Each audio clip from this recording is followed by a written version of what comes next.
सभी को मेरा नमस्कार। जैसा कि लास्ट क्लास में हम लोग वेरिएबल्स के बारे में पढ़ रहे थे और हम लोगों ने पढ़ा था कि वेरिएबल्स क्या होते हैं और उसके टाइप्स क्या हैं। तो उसके टाइप्स के अंतर्गत हम लोगों ने डिपेंडेंट वेरिएबल और इंडिपेंडेंट वेरिएबल ये दो वेरिएबल्स पढ़ लिए थे। और वेरिएबल्स होता क्या है, मैंने बताया था कि वेरिएबल्स एक ऐसा एट्रीब्यूट है जो कि चेंजेबल होता है, मिजरेबल होता है, जो परिवर्तनीय होता है, जो मिजरेबल होता है, मापने योग्य होता है। यानी कि किसी भी वस्तु के या इवेंट के मापने योग्य गुण को क्या कहा जाता है, वेरिएबल कहा जाता है। उसमें डिपेंडेंट वेरिएबल बताया था। डिपेंडेंट वेरिएबल क्या होता है, जिस पर प्रभाव हम लोग देखते हैं, जिस पर प्रभाव पड़ता है। इंडिपेंडेंट वेरिएबल क्या होता है, जो कॉजेज होते हैं। टाइप ई इंडिपेंडेंट वेरिएबल और दूसरा type S independent variable. Type ई इंडिपेंडेंट वेरिएबल क्या था, इसको हम लोग ट्रीटमेंट और एक्सपेरिमेंट इंडिपेंडेंट वेरिएबल भी कहते हैं, और टाइप एस को हम लोग ऑर्गेनिज्मिक और एट्रीब्यूट वेरिएबल भी कहते हैं। अब आज हम लोग पढ़ेंगे क्या होता है कन्फाउंडिंग वेरिएबल। उसके अंतर्गत देखिए क्या है, इंटरवीनिंग वेरिएबल, एक्सट्रेनियस वेरिएबल, फिर उसके बाद क्वांटिटेटिव वेरिएबल पढ़ेंगे और फिर क्वालिटेटिव वेरिएबल। तो स्टार्ट करते हैं। सबसे पहले हम लोग पढ़ेंगे कन्फाउंडिंग वेरिएबल। तो देखिए सबसे पहले ये समझना जरूरी कि कन्फाउंडिंग वेरिएबल होता क्या है। अगर कन्फाउंडिंग वेरिएबल की बात करें तो कन्फाउंडिंग वेरिएबल को हम लोग और भी कई नामों से जानते हैं। जैसा कि कन्फाउंडिंग वेरिएबल को हम लोग संगत चर भी कहते हैं, संगत चर, या हम कह सकते हैं इसको रिलीवेंट वेरिएबल। दूसरा नाम है, इसको हम लोग कहते हैं कंट्रोल वेरिएबल, नियंत्रित चर। रिलीवेंट चर, नियंत्रित चर। नियंत्रित चर क्यों हम कहते हैं इसे, क्योंकि ऐसे वेरिएबल्स को हम कंट्रोल कर लेते हैं। या इसको हम कहते हैं अस्त व्यस्त कर देने वाला चर। अस्त व्यस्त, व्यस्त लिखा है, इसको व्यस्त ना पढ़िएगा, मैंने व्यस्त लिखा है। अस्त व्यस्त करने वाला चर या कर देने वाला चर, कन्फाउंडिंग वेरिएबल। तो इसको देखिए, कन्फाउंडिंग वेरिएबल जो है कई नामों से जाना जाता है। संगत चर यानी रिलीवेंट वेरिएबल, कंट्रोल चर यानी नियंत्रित चर, अस्त व्यस्त कर देने वाला चर यानी कन्फाउंडिंग वेरिएबल। Confounding variable. अगर हम इसके और नामों की बात करें तो एक और नाम से इसे जाना जाता है, इसको हम लोग कहते हैं लर्किंग वेरिएबल। इसको हम लोग क्या कहते हैं, lurking variable, LURKING। Lurking variable भी हम लोग किसे कहते हैं, इसी को कहते हैं लर्किंग वेरिएबल। अब देखिए क्या है कन्फाउंडिंग वेरिएबल्स है। क्या confounding variables are those aspect of a study और sample that might influence the dependent variable, यानी कि आउटपुट या outcome, and whose effect may be confused with the effects of independent variable, यानी कि input. कहने का मतलब ये है कि जो कन्फाउंडिंग वेरिएबल होता है वो डीवी और आईवी दोनों पर इफेक्ट डालता है। जो कन्फाउंडिंग वेरिएबल होता है वो डीवी और आईवी दोनों पर इफेक्ट डालता है। अब कुछ डिफिनेशन देखते हैं। What is confounding variable. देखिए क्या है, a confounding variable is an extra variable that you didn't account for. यानी हम एक तरीके को इसको एक्स्ट्रा वेरिएबल भी कह सकते हैं। They can run an experiment and give you useless results. They can suggest there is correlation when in fact there is not. They can have introduce biasing. देखिए जो कन्फाउंडिंग वेरिएबल होता है ये सबसे ज़्यादा इफेक्ट डालता है डीवी पर। कैसे इफेक्ट डालता है, ये आपको इस कन्फ्यूज़न में डाल सकता है कि आईवी और डीवी के बीच में कोई कोरिलेशन है, बल्कि सच में ऐसा कोई कोरिलेशन होता नहीं है। जैसे मान लीजिए कि एक एग्जांपल लेते हैं कि जो लोग लंबे जूते पहनते हैं उनका दिमाग बहुत ज़्यादा होता है। यानी कि लंबे जूते पहनने वाले लोगों का जो दिमाग होता है बहुत तेज होता है।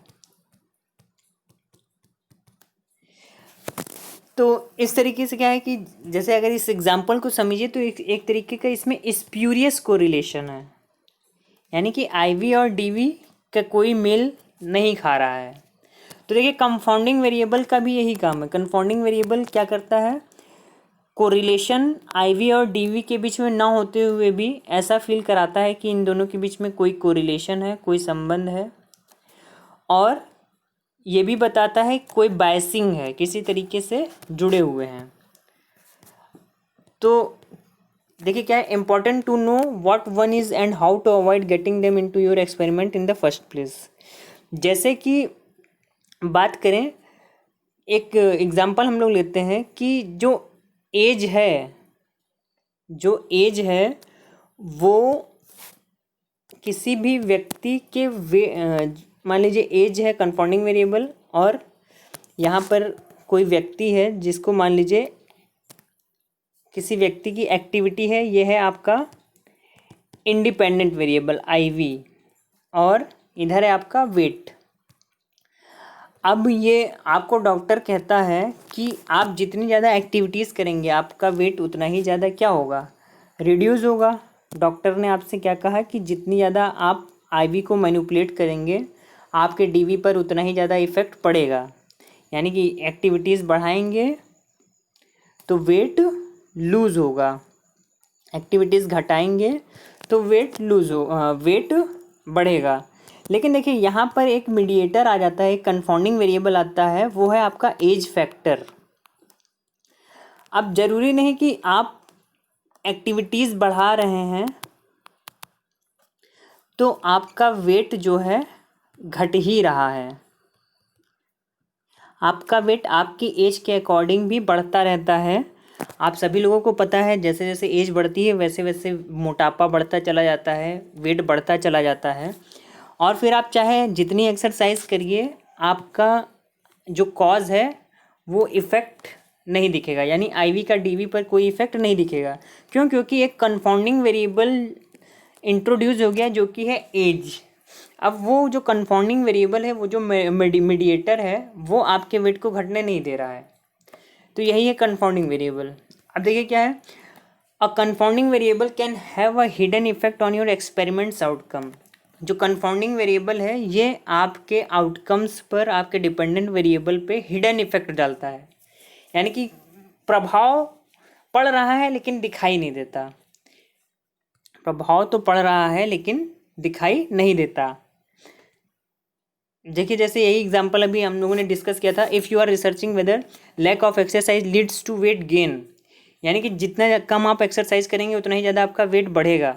Then lack of exercise is your independent variable, इसलिए क्या है, लैक ऑफ एक्सरसाइज, जो आपके एक्सरसाइज की कमी है वो आईवी है, इसको आप मैनिपुलेट कर सकते हैं, घटा बढ़ा सकते हैं। And weight gain is your dependent variable, और वेट गेन यानी कि जितनी कम एक्सरसाइज करेंगे आप उतना ही ज़्यादा वेट बढ़ेगा, ये आपका डिपेंडेंट वेरिएबल हो गया। तो confounding variables are any other variable that also has an effect on your dependent variable, ठीक है। तो इसलिए इसको कहा जाता है एक्स्ट्रा इंडिपेंडेंट वेरिएबल। तो confounding variables can cause two major problems, increase variance और इंट्रोड्यूस बाइसिंग। देखिए कंफाउंडिंग वेरिएबल्स दो प्रॉब्लम आपके एक्सपेरिमेंट में ला सकता है, एक आपके इस एक्सपेरिमेंट में वेरिएंस क्रिएट कर सकता है, दूसरा बाइसिंग आ जाती है। तो देखिए जैसे एज क्या है कंफाउंडिंग वेरिएबल, एक्टिविटी लेवल की बात की ये आपका आईवी है, और वेट गेन आपका डीवी है। ये एग्जांपल हम लोग डिस्कस कर चुके हैं। इसी तरीके से एक अनदर एग्जांपल है कि ड्रग का, किसी भी मरीज को ड्रग देने का उसके रिकवरी रेट पर बहुत इफ़ेक्ट पड़ता है। किसका? उसके जेंडर का। हो सकता है कोई मेल है तो उसकी रिकवरी ज़्यादा अच्छे से हो रही हो, कोई फीमेल है तो उसकी रिकवरी ज़्यादा अच्छे से नहीं हो रही हो। तो एक तरीके का कंफाउंडिंग वेरिएबल यहाँ पर कौन है? जेंडर है, जेड। और इंडिपेंडेंट वेरिएबल क्या है? आईवी, ड्रग की मात्रा को घटाना बढ़ा, और रिकवरी क्या है? वो आपका डीवी है, प्रभाव। अब अगला देखिए क्या है। अब अगर हम आगे बात करें तो देखिए कंफाउंडिंग वेरिएबल, जैसा कि मैंने कहा कंफाउंडिंग वेरिएबल भी दो टाइप के होते हैं। पहला है आपका इंटरवीनिंग वेरिएबल, या फिर इसको हम लोग मॉड्यूलेटर भी बोलते हैं। इसको हम लोग क्या कहते हैं? मॉड्यूलेटर भी कहते हैं, या इसको हम कह सकते हैं मध्यवर्ती चर। मध्यवर्ती चर। और अगर हम कहना चाहें तो हम इसको क्या कह सकते हैं, हिडन वेरिएबल या हाइपोथेटिकल वेरिएबल। क्या कह सकते हैं, हाइपोथेटिकल, कल्पनात्मक वेरिएबल। यानी कि सिंपल से शब्दों में अगर एक लाइन में बात करूं तो इंटरवीनिंग वेरिएबल एक ऐसा हिडन वेरिएबल होता है जिसे आप कंट्रोल नहीं कर सकते हैं, लेकिन कहीं ना कहीं वो आपके एक्सपेरिमेंट पर इफेक्ट डालता है। देखिए जैसा कि लिखा है, an intervening variable is an any variable that occurs between the independent variable and dependent variables may change how or even if the independent variable affects a dependent variable.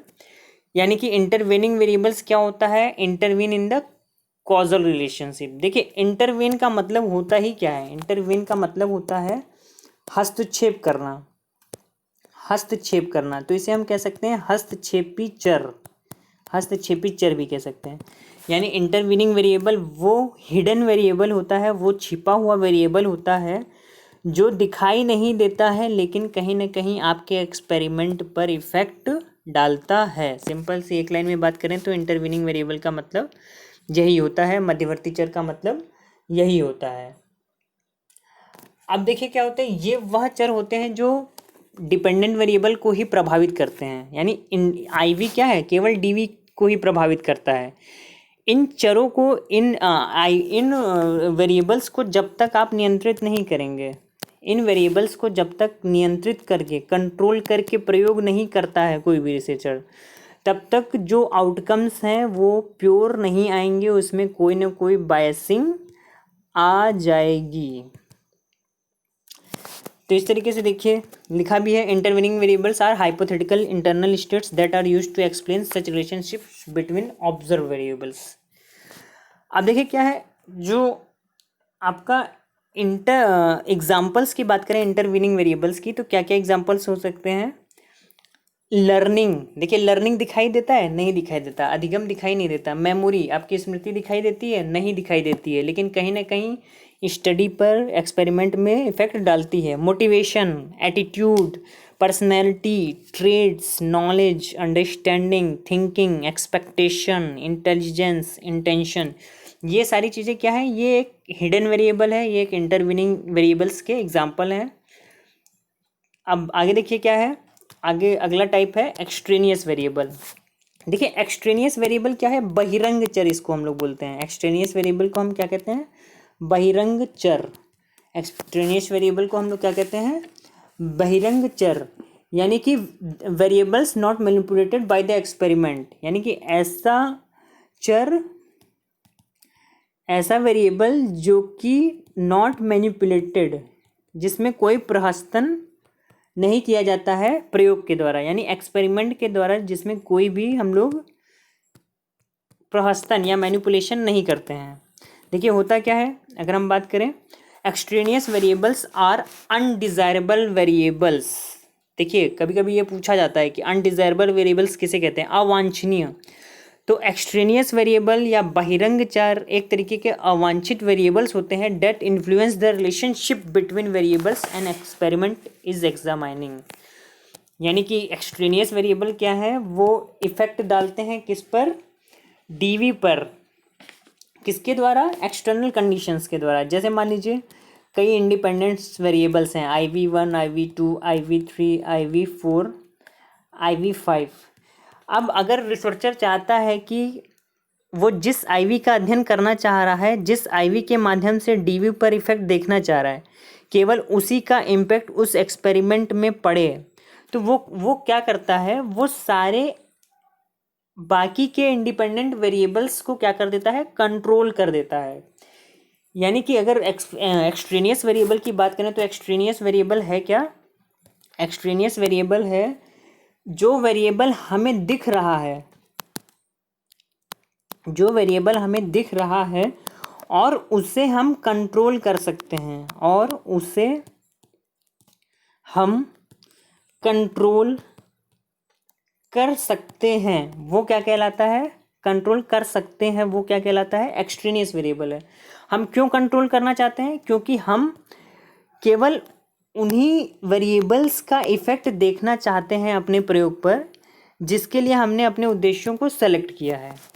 यानी कि मान लीजिए कोई रिसर्चर ये चाहता है कि केवल वो IV1 का इफ़ेक्ट देखना चाहता है DV पर, तो वो बाकी के जो इंडिपेंडेंट वेरिएबल्स हैं उनको क्या कर देता है, कंट्रोल कर लेता है, और कंट्रोल करने के बाद फिर IV1 का DV पर इफ़ेक्ट देखता है।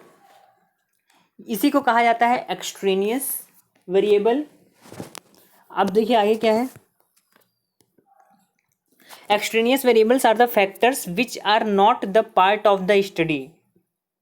देखिए एक्सट्रेनियस वेरिएबल्स वो फैक्टर्स होते हैं जो कि हमारे एक्सपेरिमेंट का पार्ट नहीं होते हैं, लेकिन फिर भी हमारे एक्सपेरिमेंट पर इफेक्ट डालते हैं। इसलिए रिसर्चर क्या करता है, उनको कंट्रोल कर देता है उन वेरिएबल्स को।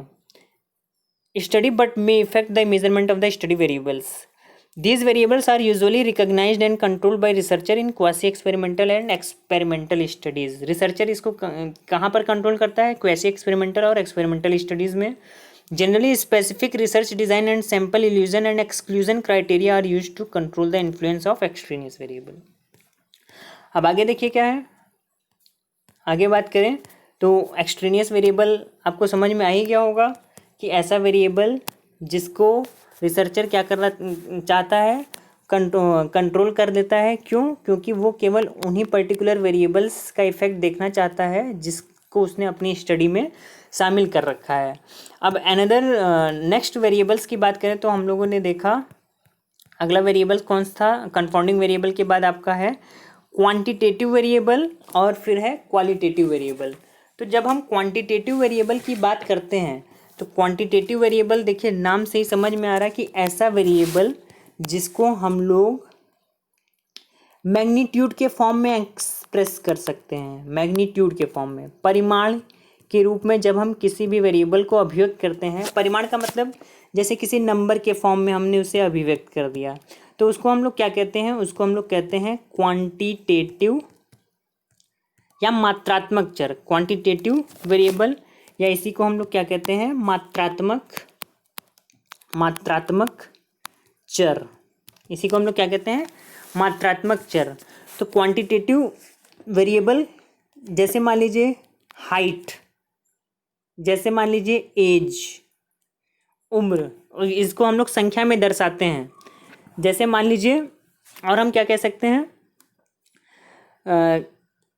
वेट, ये सब क्या है, क्वांटिटेटिव वेरिएबल है जिन्हें हम लोग एक नंबर के फॉर्म में एक्सप्रेस कर सकते हैं। अगला क्या है देखिए, क्वालिटेटिव वेरिएबल। नेक्स्ट है आपका क्वालिटेटिव वेरिएबल।